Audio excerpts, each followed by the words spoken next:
Oh shit, a beautiful motherfucking day to be alive, and the best thing about it is, you're in this fucking world. Get up, cocksucker. Glee, you didn't put shorts on. How you gonna do jumping jacks with no shorts? I can do jumping jacks. All right, just checking. I just checking here because I want no fucking problems. May 9th, what is it? May 8th, Wednesday. What's going on today? Something's going on. You came in. I get home from work at like 3:30, 4 in the morning. He gets mad because I'm not fucking writing jokes, doing push-ups. You can't do this 24 hours a day. I'm not on blow. You can't. I walk in. You had 8 free seconds. Why weren't you doing dumbbell curls? I come in, people. He's sitting there on the fucking couch like a mambo. His face. Yeah, because I've been up all day. He's been sitting there for 3 hours. He got home at 3:30. He's been sitting there. He could have taken a nap for an hour. He could have taken a shower. No, because then I won't sleep for when this is over. You could have greased your hairdo back. Who am I being presentable for? You know what I'm saying? You haven't taken a shower since 8 in the morning yesterday. Your balls got to smell like fucking little Arizona. You know what I'm saying? Anything, I don't know what I did to deserve this in my old life. What I'm trying to say to you is anything better than sitting there watching fucking ESPN. That's what I got a problem. No, it's not. Not at 4 in the morning. You're watching ESPN. Not at 4 in the morning. About fucking basketball that got nothing to do with you. You know what I'm saying? You don't gamble, or you did gamble, and you came back on a fucking bus with Los Angeles a bus on your fucking. That 800 killed you, didn't it? You couldn't fucking sleep for like a week. Your Jew blood a few days. Must have been boiling. Yeah, I could see it in your face. You were all discombobulated. You went off the juicer. You went to McDonald's. I didn't go to McDonald's. Every day you call me. I heard you were jumping up and down with Mexicans at McDonald's having 18 cheeseburgers. I haven't been to McDonald's. Don't be lying to me, cuz. One of my good sources said you're at McDonald's. You went in there with a fucking disguise on. You have no sources. You sit at home and you talk to Superbad. That's your source. Superbad fucking knows. It's funny. I've had Superbad now. I haven't had him, but he's been in my life now for 6 fucking years, and you could tell. Like, Superbad's my fucking little buddy. It's. What are you doing? You lighting these fucking things? Yeah, I don't know. I'm sorry. My stove isn't a good lighter. You've been smoking for 30 years. Light this one for your Uncle Joe. That one was fucked up anyway. Light this one for your Uncle Joe. I talk to the people. All right. You're slipping, Lee. I'm slipping. Everything's good though. It's fucking Wednesday. You got the week. I had a good day yesterday. I went to acupuncture. I fucking rolled a little bit yesterday, learning some shit. You know, it's just a typical fucking Wednesday. We got a great guest today. We got music. We got reefer. We got everything you need to make this day the fucking best day of your life. I don't even know what happened in the news, and I don't want to know. Yesterday, I took my wife out to dinner last night. She got home about 5, so I didn't watch not Barbara Walters, the other one, Diane Sawyer. That's my girl. I think I caught the tail end, and nothing was fucking going on. So I don't even know what's going on in the world. Fucking the Koreans, they shut the fuck up. You know, they finally went to Mount Fuji or some fucking restaurant. Nobody remembers Mount Fuji. Mount Fuji was the original. What do you call that shit? The original Benihanas. When I was a fucking kid, Mount Fuji was the shit, and they served you. They didn't give a fuck if you were 10. Those Japanese people served you. Did you know that, Lee? What? When I was a fucking kid. Let me tell you something. This joint is tremendous. It's a mix of like 9 different explosive reefers. It really is. It's like, I'm going to be so stoned. I've lit like 18 joints for you. I think that's what you just wanted me to do. Wait till I got the edible for next week, because my buddy told me that he drinks kale shakes too. He's on a juicing thing, and he just figured out how to put the reefer in my Dolce. You're done. Good. Well, what happened when you were a kid? Nothing. That's why I'm sitting here. I'm seeing fucking stars right now because of all that fucking huffing and puffing with the joints. Did you swim yesterday? Yeah. How many laps? I did 10. I can do like there and back, so 5 of those, and I can do a length and I have to take like a 30-second break. You got little goggles? No, what do I need goggles for? Because I don't want the chlorine going in your eyes. That's what they do. That's how they invented the fucking chlorine, to fuck with Jews' eyes, so they can't see how much money they got in the bank. I still got it, even on a Wednesday morning at 6 a.m. with no fucking lighter. Jesus Christ! No, but yeah, I've been liking that. I'm very proud of you, Lee. I'm adding that to my thing. This new job has been tough. So, but I'm. Did you interview at the new one? Yeah. But we'll see what happens. But I haven't done a YouTube video yet. I'm going to start. I'm doing it before I go to work today. That's what you could have been doing for 2 fucking hours. You see what I'm saying? Lee, you can't bullshit me. You think like I come in here and I pick on you. I don't pick on you. I have not seen a video. I know there's 90 people hitting me up. Where's Lee's video? There will be one before I go to work today, but I'm adding it starting from yesterday. I'm doing 30 straight days of the juice, and I'm going to do 30 straight days of working out. You can't do 30 straight because then you'll rip shit. You got to give yourself 2 days of fucking reconsideration to rest. I don't want you killing yourself. This is what your fucking problem is. I'm not going to hurt anything in the pool. It's still, low you got to impact. give 1 day to fucking rest your joints. You just started this thing. I don't want you to throw your back out and you can't do it. God forbid. You can't do that. I can't do the podcast. I can't sit there. If I called you from a hospital and said I couldn't do the podcast, you'd come over to the hospital room and drag you the fuck out of there and beat you to death until you can do the fucking podcast. That's how much I love you. Exactly. So because you got no time to bleed. You got no time to bleed in this life. You got no time for none of that shit. You don't even give a fuck. If you get shot, you're like Denzel in Man on Fire. He got shot and he was in the pool fucking doing laps. Remember? Yeah. That's you. If I shoot you tomorrow, you ain't going to the hospital, none. You're going to break into a pharmacy and steal a fucking syringe. Like, I could never do that. That's Nicolas fucking Cage. I don't fucking know. That's the entire reason I don't want to get diabetes, because I could never give myself shots. And this is why we got to take care of this shit. Because the juicing will help you. But the exercise builds insulin. The insulin fights the fucking diabetes or something like that. I ain't a doctor. I'm gonna see Dr. Steve tomorrow in Arizona. He used to talk to me about that. That's very important. Right now you're in good. You don't need that shit. So you gotta get that dick going. This is 24. You end up one of those jelly belly dudes that shakes when you walk. You ever see those dudes? They all shake. They got a Starbucks with coffee and sugar in it.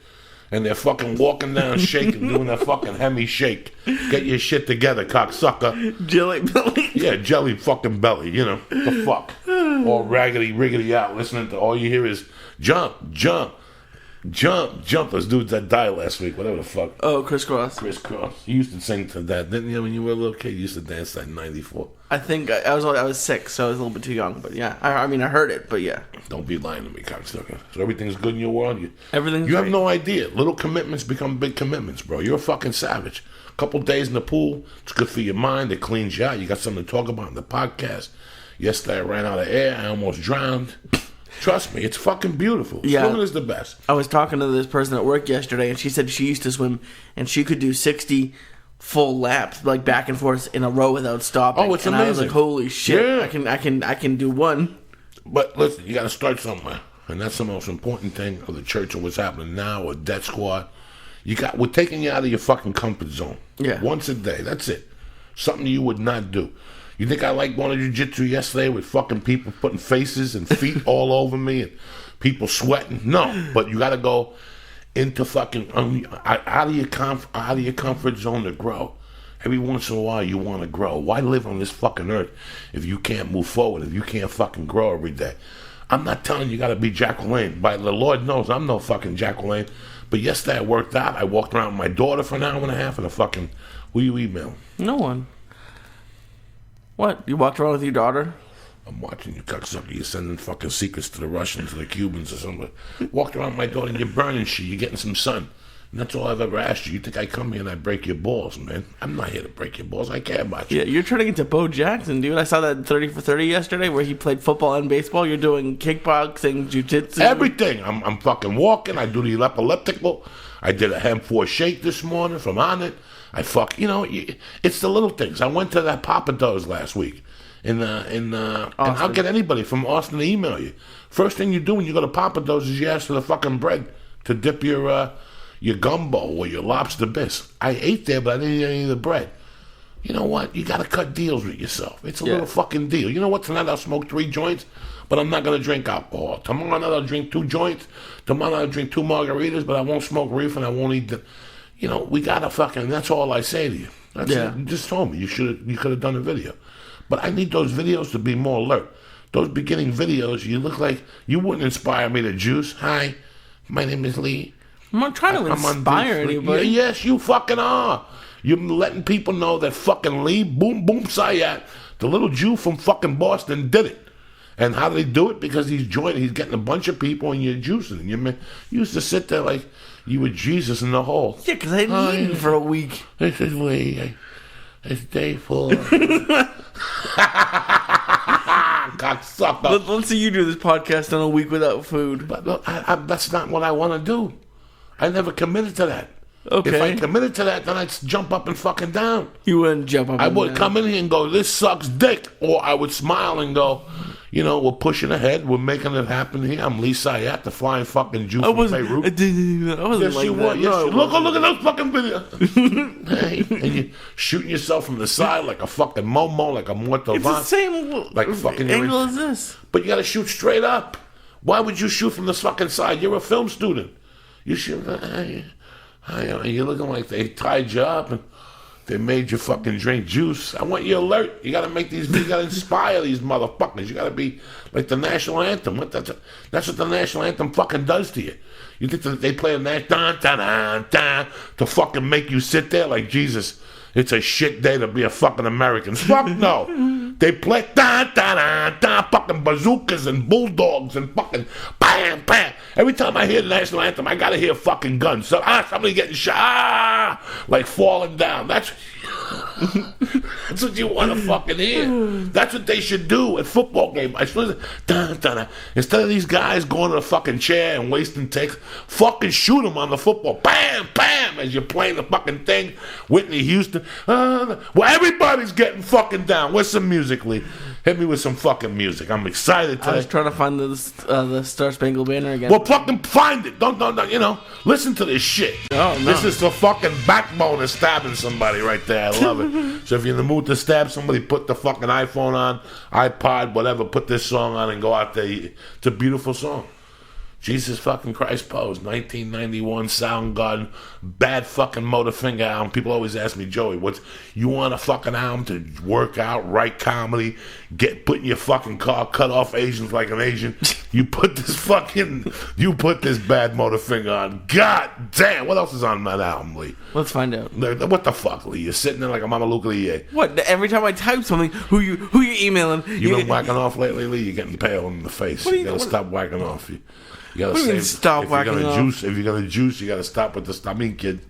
You can't take the Stamin Kid juice out of your helmet. When you stop, I'll stop. I haven't been whacking off. Yeah, right. I swear to God, I don't whack off. You're home for all those hours. You're not. Oh yeah, I don't believe it for First, a second. if I'm gonna whack off, I'm not gonna whack off at home. What do you mean you're not gonna whack off at home? Because it's boring. You gotta put a tuxedo on and go somewhere and whack off are you at the park talking about? while you're reading Shakespeare. I don't fucking know what he bought. Lee, I got 2.5 joints in me, plus the one I did at the house, plus the 2 edibles from last night. I ain't got time for this shit. Meanwhile, you're on the couch watching Sports Center, them talking about the fag fucking basketball player and how he's going to change basketball. Whatever his fucking name is. Oh, my God. Now they won't shut the fuck up about it. No, of course not. Unfucking blame. What they all need is some hemp force to push that hemp out of their fucking assholes. What do we got, Lee? Here we go. We got Rusty Cage, Outshined. Oh, shit. Slaves and Bulldozers. God damn. Jesus Christ Pose. This is what I'm talking about. Face Pollution, Somewhere, Searching with My Good Eye Closed, Room with 1,000 Years Wide. That's a classic. Searching Mind with my Riot. one eye. I'm telling you, they ain't fucking around here. Holy Water and This New is Damage. when they were doing they were eating fucking rotten pussy down on Alki beaches, and the Soundgarden was making it happen, though. Jesus. They're up in Queen Anne, and it's so fucking funny. I'm such a pussy, Lee. Why? Because I didn't shoot heroin up in Queen Anne, man. I don't think that makes you a pussy. It's a pussy. That's a pussy move, especially with the credentials I'm trying to. You know what I'm saying? If a general shows up, he did heroin, he got VD, he ate some chick with chlamydia. You got to have certain medals. Who's the general? The general. There's some dude. There's a fucking general. That's the fucking stars he deserves. The hero. Like he did this. He saved a cat from a fire. He did heroin with fucking Deep Purple. Whatever. You got to have some fucking credentials. Can you imagine if I would have done like a line of heroin with Alice in Chains? I wouldn't even talk to you. Exactly. I think you have all the credentials that you can have and still be alive. I'd be backhanding you. Like, get out of my face. You know what I'm saying? I did heroin with fucking Alice in Chains. Heroin's scary. I've seen videos and stuff, and like the way they nod out. That's too much. That's a party. What do you mean that's a party? You do a little line of heroin. You put a little Black Sabbath on. Forget about it. Next thing you wake up, you're right back where you started from, or even better. It's like, I'm telling you. You think I'm fucking kidding you? I used to do it all the time. I love a little line of heroin. I just never shot intravenously. Jesus. Like in my toenails or something like that. I wouldn't have fungi on my toenail. This podcast does not support the views by Joey Diaz. You're telling people to go do heroin. I didn't say nothing. I just said when I was, when I did it, I enjoyed it. This is how I liked it. You know, I went on the, whatever, Warrior Power podcast. They talk about mind hallucinating experiences. Yeah. And I wanted to fucking talk about some on this one. What's the problem here? It's fucking heroin, dude. That's a mind, shit. whatever. It's a whatever. But first of all, you can't even fucking get it in most places. So what do you mean you can't get it? It's not. You know how hard it is to get H unless you're in that circle? I have no idea. Nobody's ever come up to me and said, hey, bro, you want to buy some H? It's so weird how society makes you think that these drugs are around the corner. You have to be in that loop. In all those years that I was doing blow, it's not like people, I'd go to somebody's house and they go, hey, I got no blow. You want to do some heroin? No, because one is the other. They're each something different to each fucking person. Yeah. So blow people, heroin people, meth people. I would know where to go get blow right now.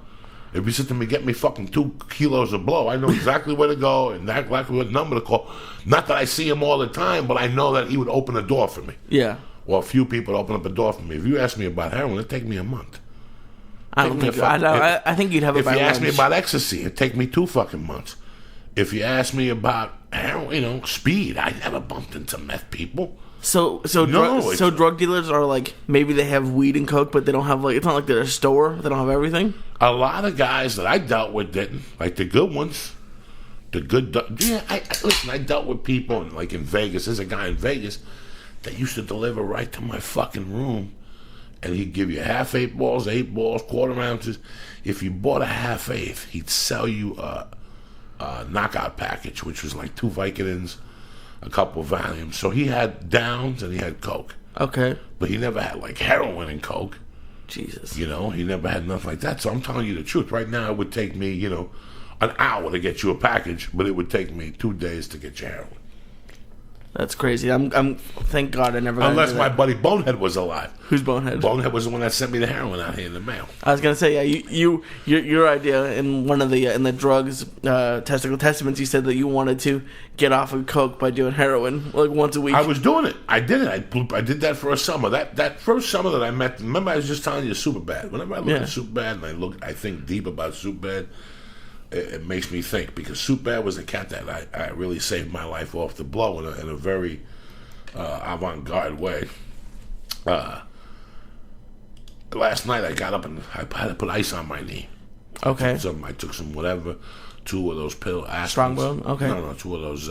It's really weird. Don't say Strongbone does that, because people always email me, I got a pain in my ankle. If I buy a Strongbone, would the pain go away? No, it won't. Okay. No, it won't. No, it won't. I don't want to promote that. I want to promote it for healthy. If you're working out, before it gets to that pain, the Strongbone will help you set everything up and give you the calcium and the fucking energy that you need. What was I talking about, cocksucker? About the summer with Superbad. Summer with Superbad. So those cats lived outside. Out of all the cats, they stayed out there the longest. By the time they were out there, they had different denominations. By the time that litter came, the previous litters had made little homes for them. Everything was in order. So those cats stayed out there a lot longer than they should have. You know what I'm saying? So they were born like in April. Yeah. And by fucking June, the 4 of them were out there rocking.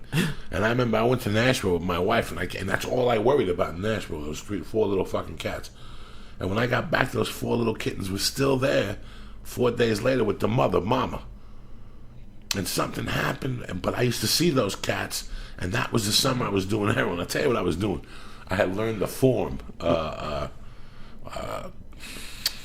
the fuck it is. It's like Kung Fu, but it's something different. It's not Tai Chi, it's the other one. And my buddy Jason Urbisi knew a couple forms in it. And I would do the forms in the morning, and I would play with the cats outside in the sun. I was 415 pounds. I wasn't smoking cigarettes then. And I would do these forms, 18 hands of whatever.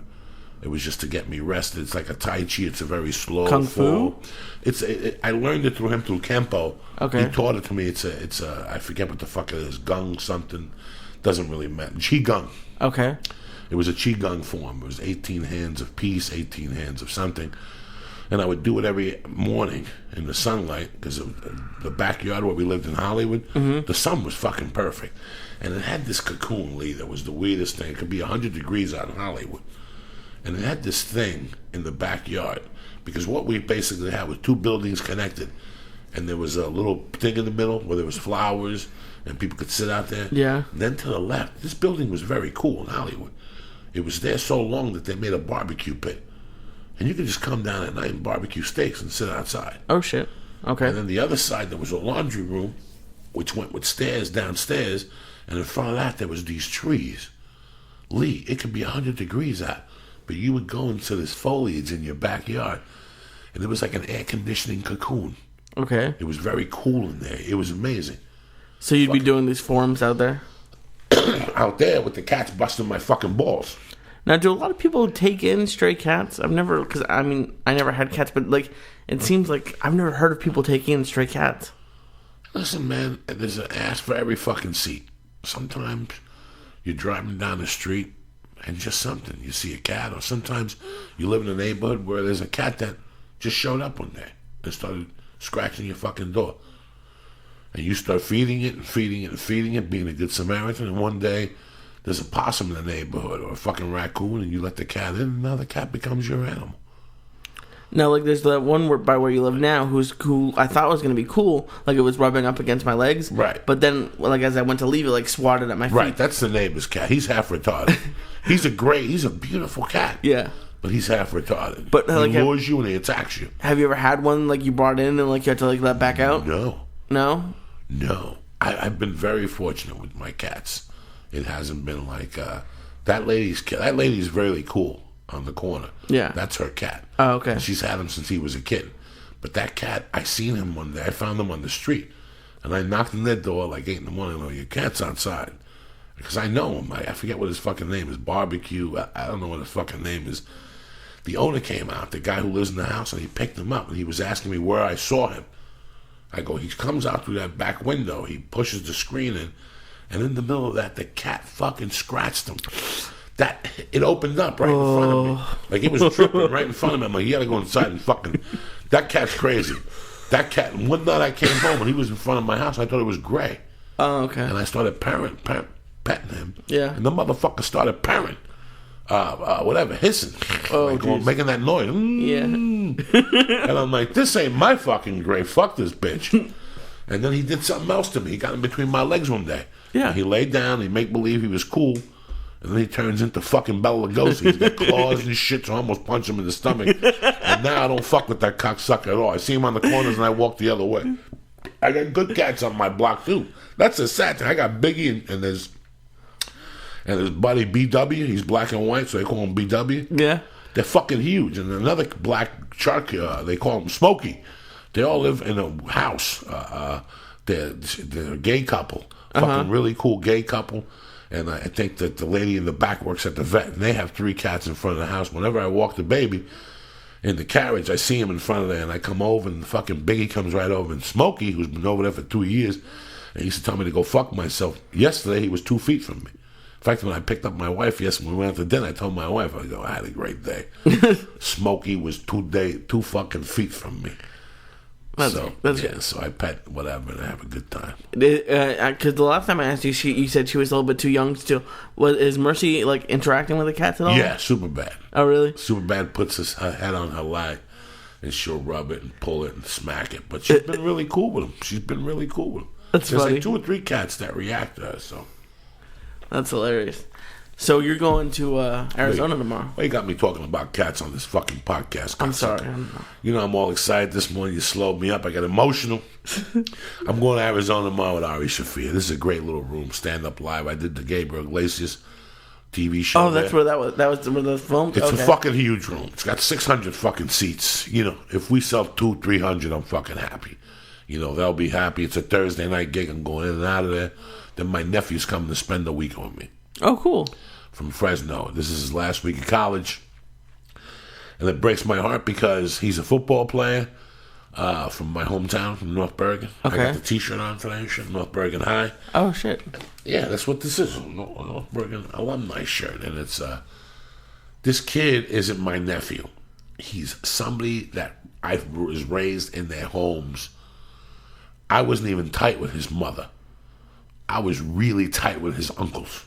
Okay. But brother type. Like, his uncle did a lot for me growing up. Like, he used to let me watch Letterman with him at night. He used to feed me. I'm real tight with his uncle. But he has an aunt. He comes from a family that's like the Brady Bunch. They have 3 boys and 3 girls. Okay. One of the girls had him, but his aunt was also, 2 of his aunts were also very fucking tight with me. And when I was growing up, you know, in life, people do things for you, then they hold it against you later on in life. They'll say, well, that motherfucker slept on my couch or whatever. These people never fucking said that. But the girl, Janine, is the one that should really be, because when I was in my deepest cocaine fucking haze, when I was eating out of garbage cans and living with 2 T-shirts, this was the winter of '84, when I was just a mess. You know, I write about it sometimes. I don't know what happened to me, but that December I was a mess. And I would sleep till like 5 in the afternoon on somebody's floor, somebody's basement. I would just sleep till they got home from work. Wow. And I would get up and I'd wait till it got dark and I'd be hungry and I'd either go to Hashways with $2 that I'd get and they gave me like a special for $2, or I'd go to Janine's house, Jennifer's house, and I would go around the back and she would bring me her father's clothes and I would take a shower and I would put on my jeans but with their T-shirt, and she'd get me like a spare hooded sweatshirt and she'd feed me, give me like a sandwich, and she never told nobody. Now, there's people in life that maybe she was getting high at the time, maybe she was a junkie. Janine's never touched a fucking drug. I don't even think she drinks. Oh, really? Today she's got 2 kids, a husband, and I told the younger sister, I go, whenever you see Janine, tell her this is what she did for me. I go, none of you motherfuckers ever knew, did you? She goes, we never heard those stories. I go, Janine wouldn't rat me out. I used to call her Wallflower. She never fucking ratted me out about those stories. I used to sleep on the downtown bed. That's crazy. We'll finish this in a second. What's happening, baby? How you doing, dog? I cannot believe you're fucking awake. Of course. I'm not going to flake on you. Did you go back to sleep or did you take a little nap and wake up? No, I woke up around 6 or something. And then right when you text me, I was kind of like in a half a daze and I just stayed up. What time did you go to bed? Am I on the podcast right now? Yeah. We're just talking here. What the fuck? Oh, okay. I didn't. Okay. What was the question? What time did you go to bed? Like 1 o'clock. You're a bad motherfucker. Eddie Bravo on the line, ladies and gentlemen. My brother, my fucking master, the man of the hour. What's going on, little brother? Man, just listening to your show. How was your heroin diaries? Oh, no. We're just talking about an 80. After I met you, I got in really bad shape in 2007. And my friend was sending me heroin. And I would do it on Mondays. And I wouldn't do coke the whole fucking week. And by the end of the summer, I had an idea. I was going to contact 60 Minutes and go, I got it. If you do heroin, you won't do coke. And I came to my senses and fucking rest everything. You know how that goes, Eddie Bravo. How was class last night, Eddie? Class was awesome, man. It was great. I had the 10th Planet Vista boys coming up from North San Diego. They make an hour-and-a-half drive every Tuesday. I love Tuesday nights there. So it was a good class. Every night's a good class. And you do classes 4 nights a week downtown. This is your new location. Yeah, downtown L.A. at the Tap Out Training Center. It's a beautiful place. I've been there for maybe 6 months now. I love it. I love everyone there. I love the management, the owner. It's awesome. And I teach Monday through Thursday nights at 8:30. So if you're worried about traffic, there's no traffic going up. So I got guys coming, like I said, from San Diego, from Simi Valley, from Antelope Valley, from Thousand Oaks. I got people coming from everywhere because it's right there, centrally located. We got some Costa Mesa come up every week. So wherever you're at downtown LA is centrally located, and my classes, there's no traffic at 8:30. So then when you get out of there, 10:30, there's even less traffic. So I love it. I'm coming from Sherman Oaks. I'm coming from deep in the valley, and I make that drive 6 times a week. And what time do you leave your house? At 8 o'clock? That's when I usually call you, 8 o'clock, and check in with you because I know you're driving.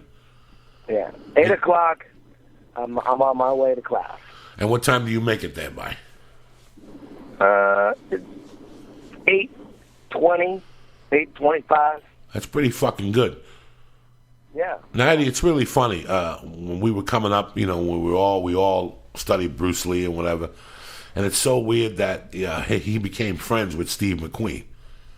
And people who got to meet Steve McQueen would tell you that, you know, he would wipe his ass with fucking movie stardom. He would wipe his ass. He would give everything for him. He wanted to be Bruce Lee. And Bruce Lee, who was this badass motherfucker, would give up everything to be Steve McQueen and get international stardom.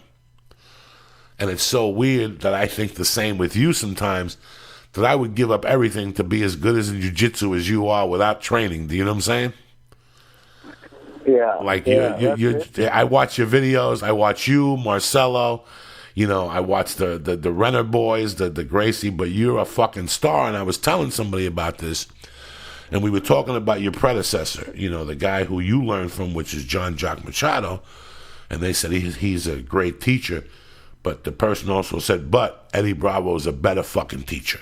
You know, and I what did you take from John Jock, Eddie, that makes you such a great teacher? Well, first of all, Jean Jacques is a legend. I don't think I'm a better teacher than him. I've learned so much from him. I mean, I can't even tell you. It would take me 2 hours to explain all the stuff I learned from him. He's awesome. And the greatest thing about Jean Jacques is it was kind of obvious early on that I was taking an unorthodox path in jiu-jitsu, you know, because it was the UFC that got me into jiu-jitsu. Jiu-jitsu didn't get me into the UFC, so I was a UFC fanatic. When I saw UFC 2, I was obsessed with the UFC, and jiu-jitsu was a way for me to be involved. It's like, wow, I don't want to be in a cage and fight, but jiu-jitsu is sort of like UFC, so it was a way for me to participate. It was awesome because I grew up a big football fan, and I loved playing street football and flag football and shit like that. But anyways, so when real quick as a white belt and a blue belt, I saw that the gi was a problem in the UFC. I saw that in the beginning, hoists, you know, no one knew how to fight on the ground, so bad gi habits really didn't come into play. But after a while, when people learned to defend jiu-jitsu and everyone started training jiu-jitsu, the gi became a big problem. So right away, as a white belt, blue belt, and purple belt, I started to question the gi and its purpose in MMA. So, but Jean Jacques never discouraged me analyzing the gi and breaking down the state of jiu-jitsu and all that kind of stuff. He never, ever steered me away from my path. He just guided me along, and very few instructors on the planet would ever do that. Most instructors want everyone to learn exactly what they're doing and think like them, but not Jean Jacques. And I'm not just saying that. He never, ever questioned that. And I had the president of Brazilian Jiu-Jitsu call him up to calm me down about being vocal, about being, you know, I thought the gi was the problem in MMA. The gi was a big problem in the UFC. And when I opened up my first school, I didn't teach the gi for jiu-jitsu. I wanted to bring jiu-jitsu back in the UFC, so I thought I'm going to do my part and teach without the gi and make my gi as MMA ready as possible. And Jean Jacques, he never ever sat me down and said, listen, you can't say this, or listen, you can't say that, you should be doing this and you should be doing that. He never did any of that. He just sat there and just watched me. Like, it was like I was his experiment this whole time. You know, it was almost like that. And he had a big influence on the rubber guard as well.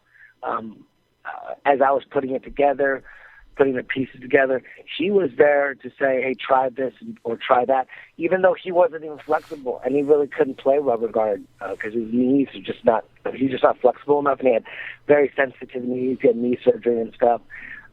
But he was very instrumental in helping me put it all together. And, you know, and he is the first no-gi god in Abu Dhabi. You know, back when Abu Dhabi first busted out, it was a no-gi tournament. It was in the Middle East, and it was all the best grapplers in the world that they got together. They had all the best gi champions, all these legends, and all the legendary wrestlers and UFC wrestlers. And what you had was a bunch of boring matches of jiu-jitsu guys who didn't know how to set sweeps and submissions up without the gi very well. And you had wrestlers who didn't need handles, collars, and chokes. They were the best at controlling bodies without clothes. Oh, not without clothes. Without handles, without keys. But they didn't know how to pass the guard. They didn't know how to submit. So you had a bunch of stalemate. Most of the matches were really boring. Early Abu Dhabi, very boring. Gi guys just did not know how to move no gi in a technical way without punches. And then the wrestlers, they didn't know how to pass the guard or finish, but they can control the shit out of you and stall you out. And that's what happened. The match after match was boring. But then Jean-Jacques shows up, his first UFC, or his first Abu Dhabi, which is ADCC, and he submits everybody. He submitted everybody and took the gold. All of a sudden, a star is born. He basically saved Abu Dhabi. It looked like garbage until Jean-Jacques showed up.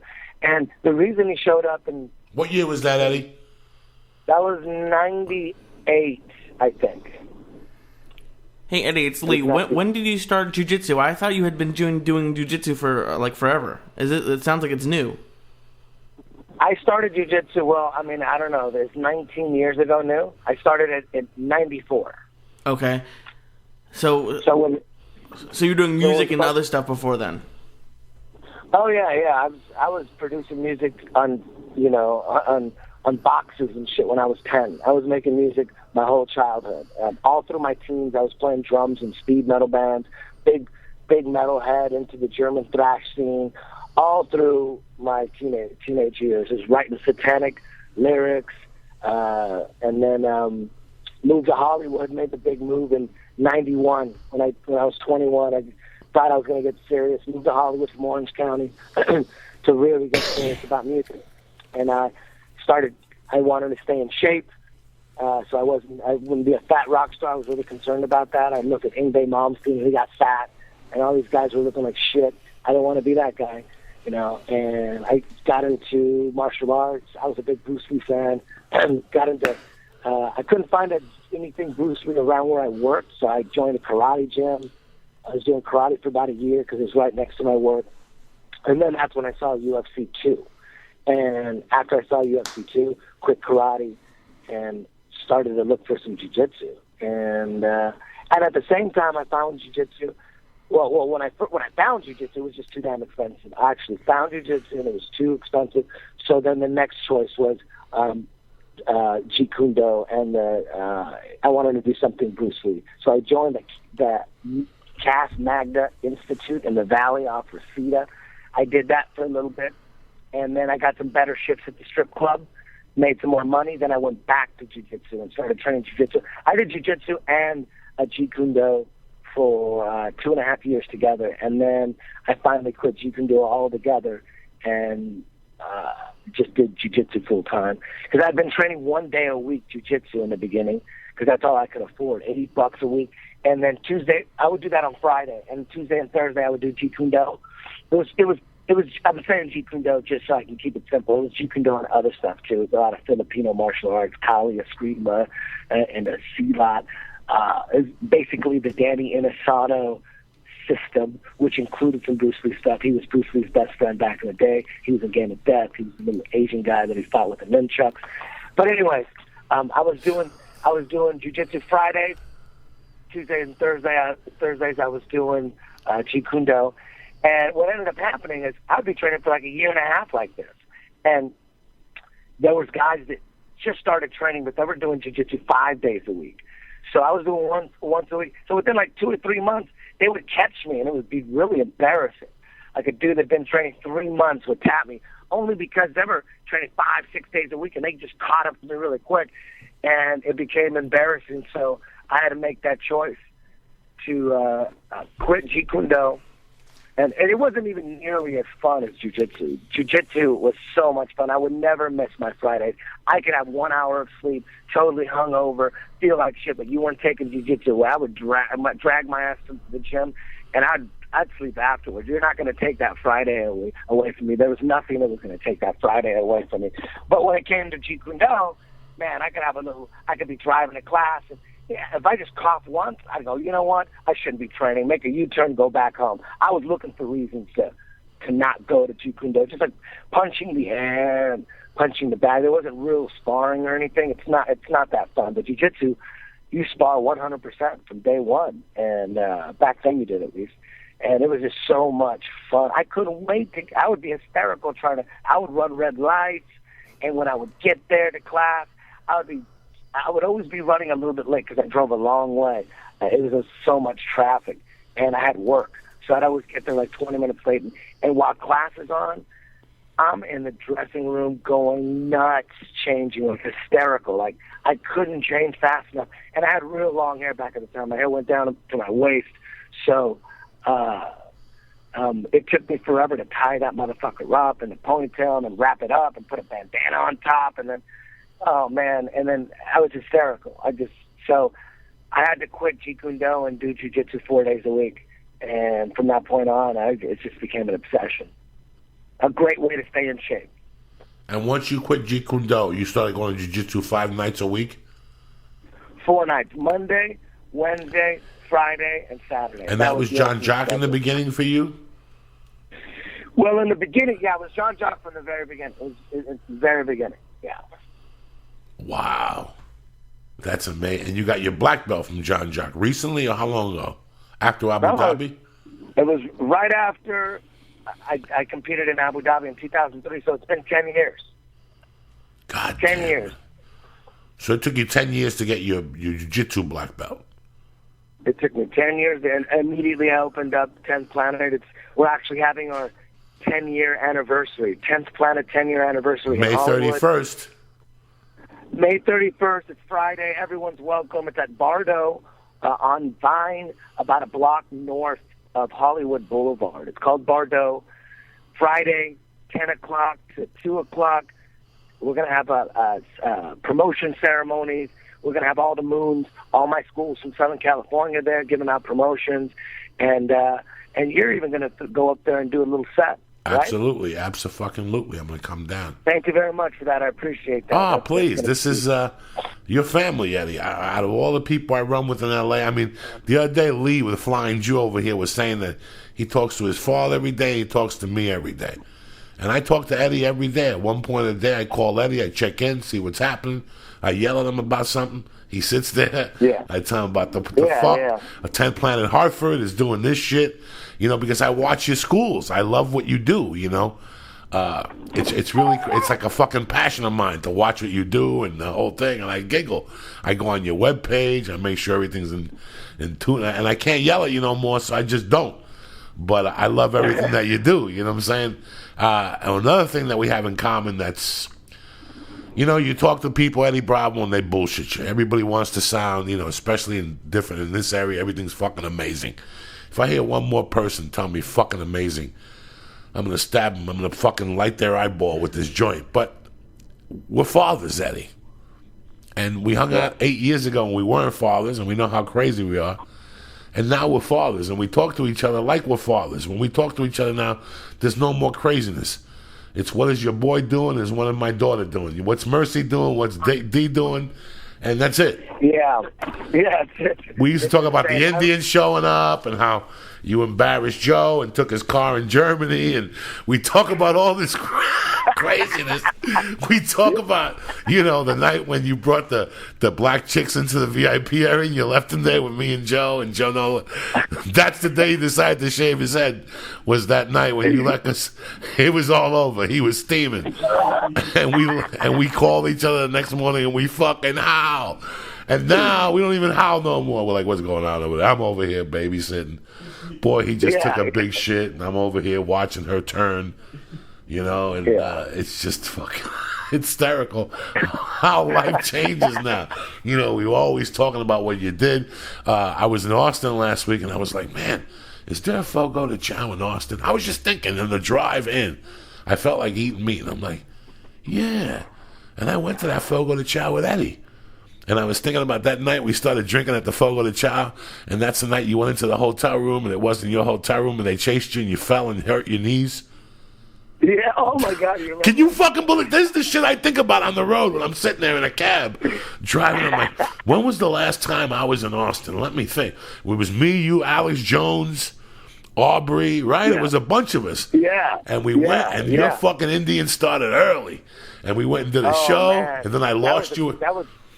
That was one of the craziest weekends of all time. We hung out with Alex Jones. We did his show, That's one of the Indian episodes, man. The Indian came out big in Austin, where I ended up. They threw me in a cab. They sent me to the wrong hotel. I'm standing in line at the wrong hotel, and that's when I woke up. I don't remember the cab ride there. I just woke up looking at this hotel clerk just standing right in front of her, and I woke up right there going, where am I? I was in the wrong hotel. They were going to call the cops on me. And then they go, I don't know what I said, but it was a black chick. She goes, I'm going to call the cops right now. And that woke me up. When the cops, those code words, it's like when you're under hypnosis and they say a word and you wake up, the cops, that woke me up. I looked around and I thought, oh my God, where am I? And I slowly just walked out like nothing. I just walked out, and as soon as I walked out, I thought maybe she already called the cops. I started running full clip, and I'm slow as fuck, but I was running as fast as I could, turned the corner. I had boots on that had no traction, and I slipped and fucking scraped my knee up, and I woke up the next morning, and I'm in my hotel. I don't even know how I got there. My knee's all bloody, and I'm laying there. It's 9 o'clock in the morning. I got my clothes on still. My pants are ripped. Like, how the fuck did I get home? I had no idea. And then you're telling me and Joe this story, and I got Joe for an hour on the plane after that. Joey, he's blacking out. What's next? He's blacking out. Joe, who gives a fuck? He's having a good time. He's having a good time. That's all that matters. Who gives a fuck if he blacks out? He's having a good time. I blacked out 1,000 times. I had a great time. You probably told that black chick you're going to tickle her asshole with an Indian feather. And she's like, fuck you. I'm calling the police, you Indian motherfucker. But it's just so weird that we talk now and it's... what is that? that was when I rolled down my window in my car. I'm sitting in my car. The cops pulled me over and made me pull off my window tint on the side, so the inside of my window is all sticky. And it's so embarrassing when I pull up to the gym and I got to roll down the window to get that parking ticket. And if anybody's walking around, it just sounds like a pterodactyl just got shot out of the fucking sky. Want to hear it? Here it goes. Hold on. I didn't know what that fucking was. I think you had a chicken in the trunk. So you're out in the fucking car talking to me. Yeah, 'cause I don't get reception in my house too good. So okay. I thought you were in the car. Important calls I gotta make. I gotta drive down the street. Fuck AT&T. Fuck you. Hey, listen, man. This fucking Sprint phone I got the new iPhone. Sprint kept sending me emails. You're a value customer. You're a value customer. And then I seen Red Band tape Joe one night on stage, and I saw what the camera does. It's fucking amazing. So I went to Laurel Canyon. There they have the old Sprint phone was on cold water, and they closed it down. And they got to Laurel Canyon. I went over there. I got my phone. Eddie, I've had this phone 2 months. Somebody told me the iPhones are great. Just don't drop them. They're like, the iPhone's the best thing in the fucking world. Just don't drop it. That's when it starts fucking up. Do you know that for the first time in 10 years, I'm with Sprint. I can fucking call you from under the pool. Do you know what I'm saying? My phone rings in the fucking air. Eddie, it's been fucking up lately. My fucking Sprint has been fucking up lately. I'm kind of upset now. How is it fucking up? It's dropping calls. People that I used to talk to all the time. The fucking phone is dropping during conversations. I think this fucking Obama shit. You get used to that. Yeah, you get used to that shit. Yeah, but this is Sprint. This ain't AT&T. With AT&T, it's an occupational hazard. It's like being black and getting arrested because you're standing out in the corner all fucking night. You're black and you're on a fucking corner. You're going to get arrested. It's AT&T. Why people keep buying AT&T is beyond fucking me. I've been on Sprint. You know how many times I know if somebody's on AT&T when I talk to them, Eddie. When I talk to somebody on the phone, I can tell whether they're on AT&T. That's how bad it sounds. Well, that's the secondary thing. That's like 3 fucking minutes in. But who gives a fuck about AT&T? I got the master Eddie Bravo on the fucking phone. What's next for 10th Planet, brother? Talk to me here. Like I said, the 10th Planet anniversary party, that's immediate. Then, you got headquarters everywhere now. You got headquarters in Germany, fucking Connecticut. You know, you're like dog shit. Yeah. You're everywhere. You know what? I'm going to Australia. I'm going to be at 10th Planet Melbourne May 25th, and at KMS in Sydney with Fari. He's a great guy. He's hosting that seminar. He hosted my seminar about 8 months ago, and I was also at 10th Planet Melbourne. So May 25th, May 26th, get on the Nibiru forum and get some more info on that. And then I'm going to be in Mexico City, June 22nd, I think. 10th Planet Mexico City.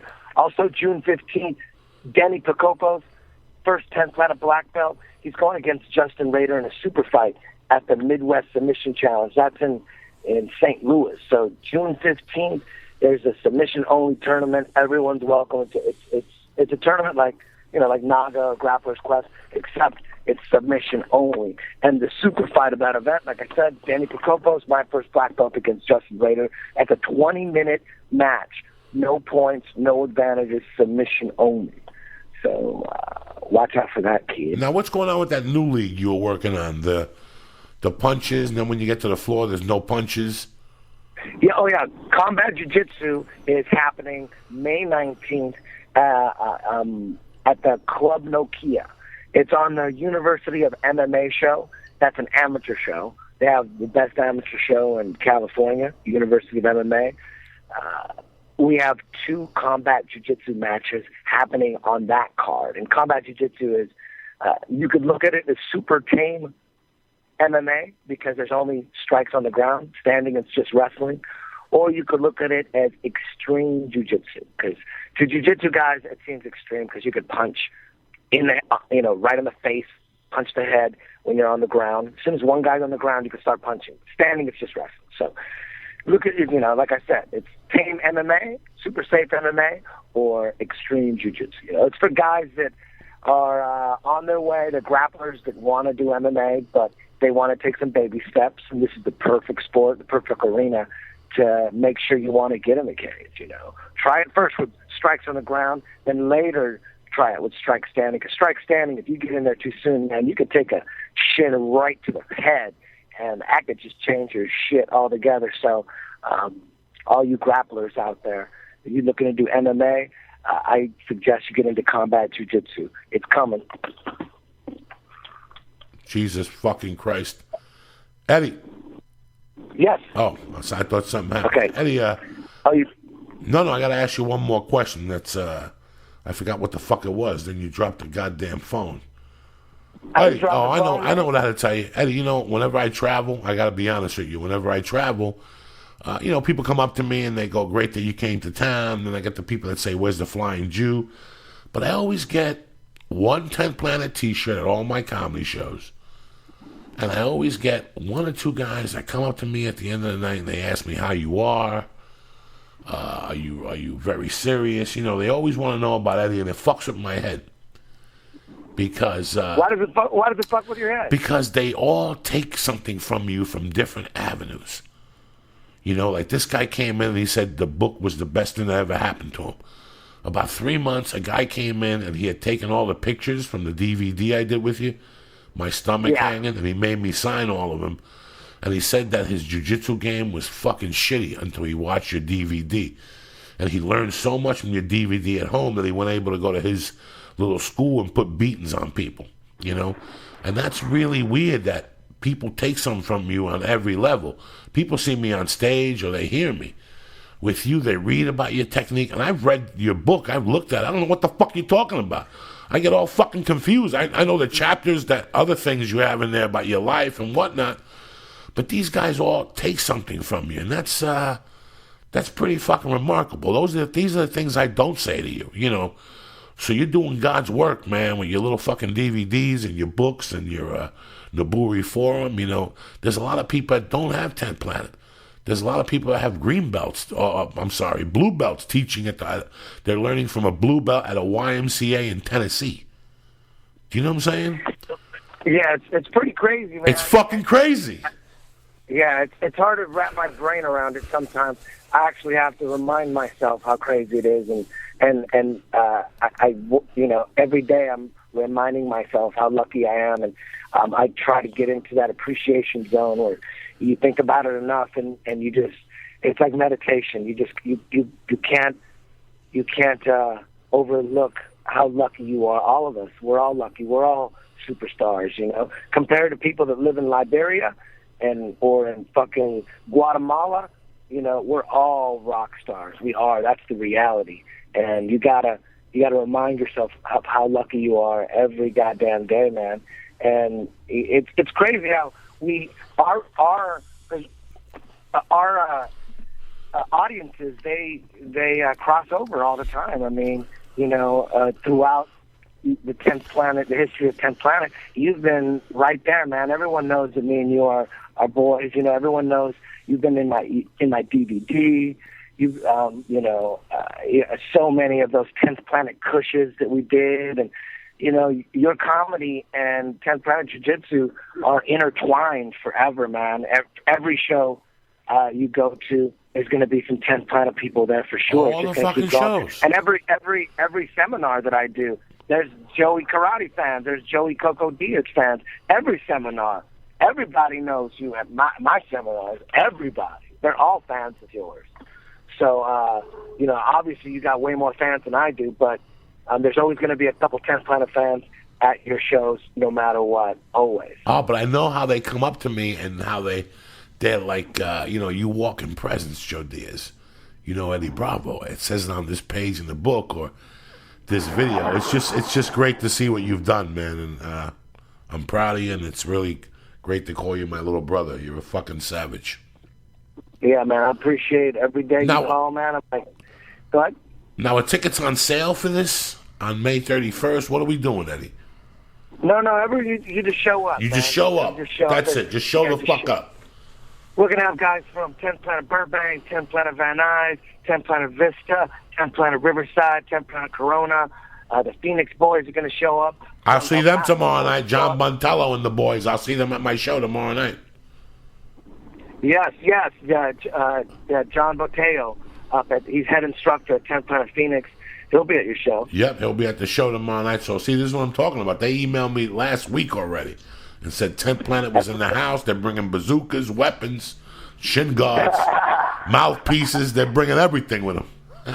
Yeah, my people love you, man. They love everything about. Everyone misses them 10th Planet cushions. You know, maybe one day we'll do one more just for old time's sakes. I love doing the 10th Planet cushions, man. Your reviews of the UFC, no one even comes close. You got all these new UFC shows popping up on Fuel, all this shit. Like, I can't believe they overlooked and haven't noticed what you've been doing with them UFC reviews. If there was a 10th Planet cushion on Fuel TV, oh man, that would be the highest rated UFC review show ever. You'd break all records. Well, look at what's going on now. I can't believe Dana hasn't seen that yet. Hey, I love Dana White more than anybody. Dana White thinks Chael Sonnen is the new White Hope. You know who the new White Hope is? Fucking Roy. Roy, fucking with his little stomach, whatever his name is. Roy Nelson is the next. Nobody fucking knows what they have, dog. For years, He kept thinking it was Chael Sonnen. Chael Sonnen's going to bring white people back. You know who's going to? Roy Nelson's bringing white people back, and real white people. White fat people that have been in the corner eating cheese all their fucking lives. That's who he's bringing out. So you never know, dog. You never know who the fuck. You know, hopefully I'll be on Fuel someday. Tell them these call him Doom Come Kim. I love you, Eddie Bravo. Thank you for calling. I know it's early for you. Hopefully I'll see you today or tomorrow. Thank you for having me, man. Hey, also I wanted to let people know that I just started my own web podcast as well. It's called Eddie Bravo Radio. It's on iTunes. It's on Stitcher. If you got 3 hours, you know, each episode's about 3 hours. So if you need time to kill, you got a long drive to work, or you're at work and you could listen to the headphones, it's a great time killer. Eddie Bravo Radio. Thank you very much. Love you, buddy. Give the wife and the kid a kiss. Thank you. Stay black. He's a great fucking guy. Yeah. I'm lucky to have him around, man. He is. Hey, fucking Ali. Roy Nelson's the great White Hope. I love him to death. That's it. Anybody could show up with a fucking six-pack and save you. Let me see a fat guy walk up with a fucking beard and knock motherfuckers out. Oh, shit. So, before the break, we're talking about how this girl, Janine, had taken care of me all these... Well, it wasn't a year or so. We were just friends. I was friends with her family, but I would go to her house and she'd fucking bring me sandwiches in the backyard. And I'd eat, and she wouldn't rat me out. Yeah. So, a couple of years later, the older sister has a kid. She had 2 boys. One's Vincent and one's Nicholas. And I was driving once. I was driving my friend's fish truck. Yeah. It smelled like ass, and I saw them walking in the snow. And I pulled over. Nicholas was 2, and Vincent was like maybe 4, and she was walking with a bag, and her car got stuck, and they had to walk home, and I gave them a ride home. And I became tight with her. I would stay with the brother. Whenever I would go to Jersey and do my comedy shows, the brother lived on the 34th floor of a building, and I would sleep on his balcony. Jesus. He would let me sleep on the balcony at night. So this family is tight with me. This kid graduated high school a year ago and got a full-fledged scholarship for football to Arkansas. Oh, cool. But his grades. Something happened with his grades. They didn't do the paperwork in time, the grades. So they made him come out and transfer to a college, a small, junior college. And then he was going to play football for the college, but the coach left to a bigger college. So now he has to transfer to either Riverside or a school in Brooklyn who's got a great JUCO team. So it's really weird that when I first came to Colorado, I was alone, Lee. I was fucking alone in Boulder. And Snowmass Village was, at that time when I first moved to Colorado, was a town called Basalt, Colorado. It's underneath, and I lived in a place called Holland Hills, Colorado. It was a resort, like on the right-hand side as you're going to Glenwood Springs. Okay. And we lived in there. One of the guys that lived with us, one of our roommates, had a sister and a brother-in-law from California. And she would always come over to bring her brother food and would always say, if you guys, you're always welcome at my house. And the guys would always go, yeah. And one day she came over to bring him food, and she goes, Coco, if you want, my husband will really get a kick out of you. He's from Virginia. And I went over there, and I became friends with the uncle and with the husband. It was funny that every Friday after work, she would pick me up, take me to her house. I'd take a shower. Yeah. She would pick me up. We'd smoke pot. I was 19 or 20, and she was probably 32 or 33 or 35. They didn't have any kids. And I'd smoke pot with her, and then she'd pick me up and she'd take me over, and they lived in a trailer. And then he'd smoke cigars, and we'd watch men movies, Rambo, any Charles Bronson. And here I was alone in this city. I didn't know anybody, and they made me feel at home, and they would cook for me. And I didn't know when this dick was going to come out. I thought they were going to tie me up and make me suck a pussy or something. But they were just fucking good Americans. They were good fucking white people. She was from California. She was a hippie chick with freckles, really cute. Yeah. And he was from Virginia. A bus driver from Virginia that had been in the service. And now he was a bus mechanic. He was very good with. So one night we're watching Scarface, and we're talking about guns. And I go, look at that fucking gun. It's whatever, blah, blah, blah. At that time I knew guns. And he goes, you like guns? And we closed the fucking door, and he pulled this couch over, and he picked up the fucking metal thing that he had. And in that thing, this motherfucker had machine guns, bazookas, explosives, bombs, grenades. Jesus. He was like an ex-fucking paramilitary fucking nut. And these are the people you meet in Colorado. The short story, they were friends of mine till I moved, and I would meet them on the weekends. And after I was 18, I was confused, I was lost. I was 19, I was confused, I was lost. But I knew one thing: I was angry. Yeah. I was really fucking angry. And at the time, I thought I wanted to be a hitman. So on Friday nights, I'd go to his house. We'd wake up early Saturday. We'd go to a bullet place, and he'd teach me how to shoot, roll, make little bombs. He taught me a lot of shit. Jesus Christ, I didn't know that. Every fucking week. And our big plan was to rob the bank in Aspen Christmas Day on snowmobiles. We're going to get 2 guys from Jersey. Really? Yeah, he taught me about electronics. He taught me about alarm systems. He just taught me. But it wasn't about him teaching me to be a fucking savage. It wasn't about her cooking. It wasn't about her doing any of this stuff. It wasn't about these people and my relationship. It's what they had done for me. I was alone in fucking Colorado, and they made me feel, They made me feel. So he's been out here in Fresno for 2 or 3 months. We talk on the phone every day, me and my nephew. Every day I yell at him, yeah, because I could tell he's a fucking, Coco, I'm fucking bored out here. What the fuck, these people? And I gotta say, hey, listen, you ain't here for a fucking social life, a cocksucker. You're here to hit the fucking books. You know, so last night he called me, and I'm like, what's this fucking noise? And he goes, I'm in a Starbucks because the Wi-Fi in our dorm don't work, and I got to do this last paper of the year. So I beat the kid up a little bit. You know, he grew up without a dad, him and the mother. The dad broke up young, so he's been raised by the grandfather. And the kid, you know, I got to push him a little bit, but I always think about what Fred and Joy did for me. I was alone, man. I was fucking alone. And I hated going out to bars. Yeah. And I didn't want to do blow. And these people didn't do blow. They didn't drink. They smoked dope. He smoked cigars and they ate. She would make a big fucking thing of lasagna or, you know, I did a big chocolate cake for me. And you can't forgive that. You can't forget that. No. So what I want to do for my nephew this weekend, he's going to come in on Friday. He's taking the train to Burbank. So Friday night we're going to go work out, you know. He doesn't get high. He doesn't eat edibles, nothing, you know. I got to go tell him a story. I got to tell him a few stories because some shit happened with his family that he doesn't know about. I don't really think he knows what his family did for me growing up. Yeah. He doesn't really understand and his uncle is my main. His uncle went to the Longest Yard premiere with me. His uncle's one of those guys that always believed in me, no matter what was going on. His uncle always said, "Fuck you, motherfuckers. This is Coco. He's gonna fuck it up," or he, you know. So it's a chance for me to give back, you know. So he's gonna come over Friday, Saturday. I'm taking him to the Ha and to Universal City to do a spot. And then, cool. We're gonna go get the hot dog man. Oh shit. So you're more than invited. And then Sunday he's taking the train back, and then Monday he's going back to New York. Because he's done with school. Okay. But at least I get to see him. I feel bad that he couldn't come over a lot more, you know, the 2 months he was here, but I was always on the road and stuff. Plus, it's a 3-hour drive to where he is. So, why is this getting you so emotional? Because I get a chance to give back. I get a chance to do for somebody what society did for me without asking for it. I didn't ask for it. I didn't ask for those people to be nice to me. Yeah. You know? They had no reason to be nice to me. I wasn't, you know, I wasn't Mr. fucking All-American. But these people didn't give a fuck.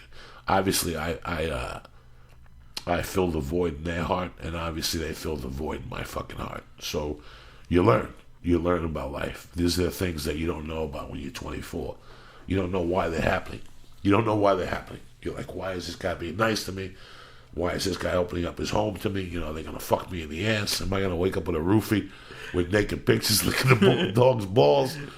So, and when, you know, like I tell people, in my life, a lot of bad shit could have happened, and it didn't.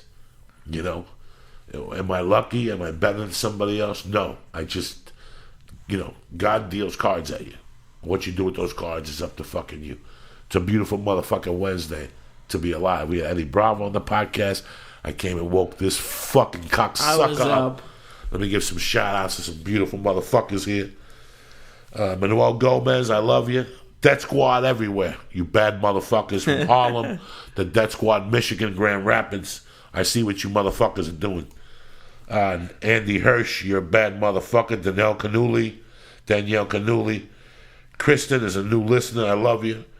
Spit Shine Tommy, thank you for following Bobby Slayton, Tony LaQuasto, Chris Morgan. You motherfuckers make this podcast by listening. What do you got planned for the weekend, Cocklicker? This weekend, got a buddy's birthday, and that's it. What are you doing? You gonna eat some pussy this weekend? Finally, a chick dumped fucking Magumba. So now you got a chance. Now you got no more fucking stories, you understand? What happened with Rose? She's gone? No, she's still there. You still talk to Rose? Yeah. You still sending naked pictures of yourself? No, your balls no naked pictures, you piece of shit. You fucking cocksucker with your little Sinbad the Sailor anti-Jew beard. So hopefully, give me an ETA on you and this broad. When are you going to be eating her pussy? I don't know. By the end of the month, do we think we're going to tear this shit up? This chick got a banging body, people. Banging! This chick is cute, 22. Her skin is still soft. Her toes don't smell. Her asshole, it doesn't even have the brown around the rim. It's still fucking fresh. Like with the wrapper, it still smells like skin. Jesus Christ! I don't know, man. It's it's a tough thing. I'm a shy guy, and it's shy. She used to live on your couch. Yeah. All you had to do was fly in there with a cape on, with your little Jew dick out. That doesn't work for everybody. Like I would pass out if I tried to. Like he would come over and be like, You rub your dick on her face yet? And I'm just like, I'm not gonna like. When is this last day of the fucking juice? And end of May 31st. So when are we eating an edible together for the people? Or you're going to eat an edible for the live podcast May 29th. So I don't want to hear no stories, so forget that shit. Let me tell you what's cracking. You got Stand Up Live tomorrow, Thursday, May 9th.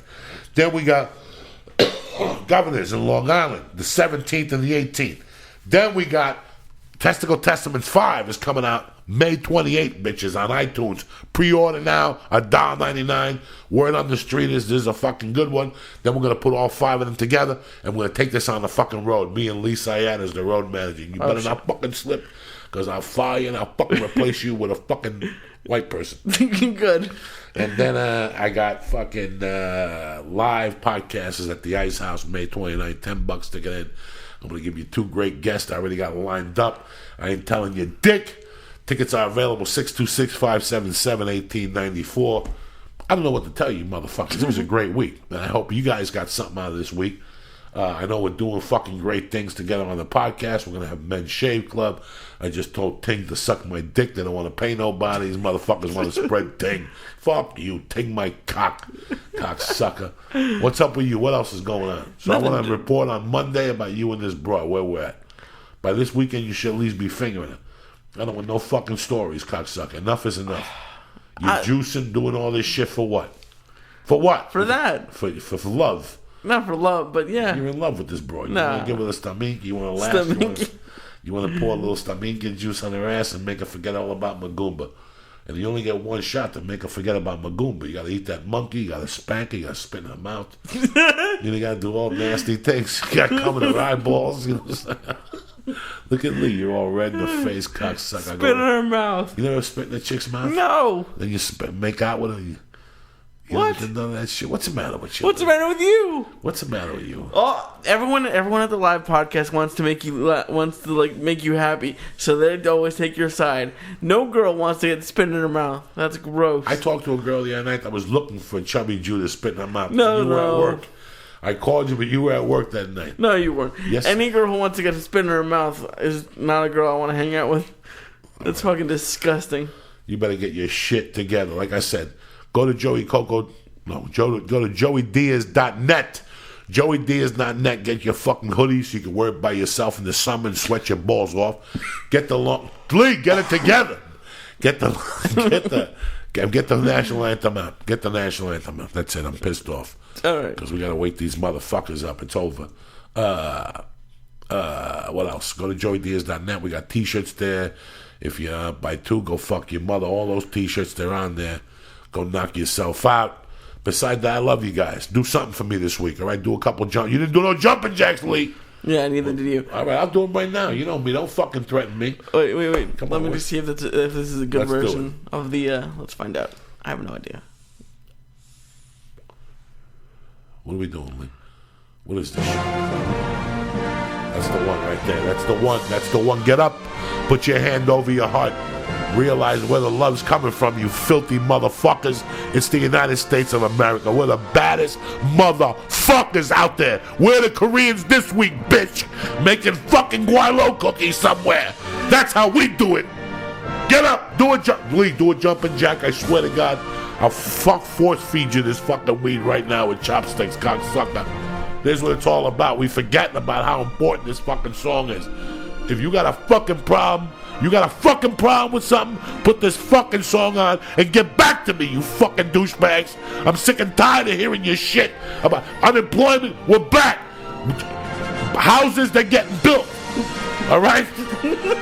Prostitution's up 8%. People are using their credit cards. The fucking loans are down. The people are buying fucking homes again. Interest loans are down. The lowest interest percentage to buy a house in I don't know how many fucking years. So for all you Obama haters and Rodney, get your shit together. Stop blaming everything on everybody else. Maybe it's got to do with you. It's a beautiful day to be alive. Get up. Fucking hug your fucking wife. Fucking shoot a load in her ass and become a fucking American and stop your whining. I love you, cocksucker. That was like a Jewish keyword thing. You're like, the interest rate is down, the credit card use is up. You're like, it's like that's right. So get it together. Get up and stop worrying about the shit you can't control. You control what the fuck you do today. It starts today, May 8th. Get out there, cut off a fucking Asian. And have a great day. I love you, cocksuckers. Joey Cook with Diaz, my main man. Lisa, I got the flying Jew. That's all I got for you today.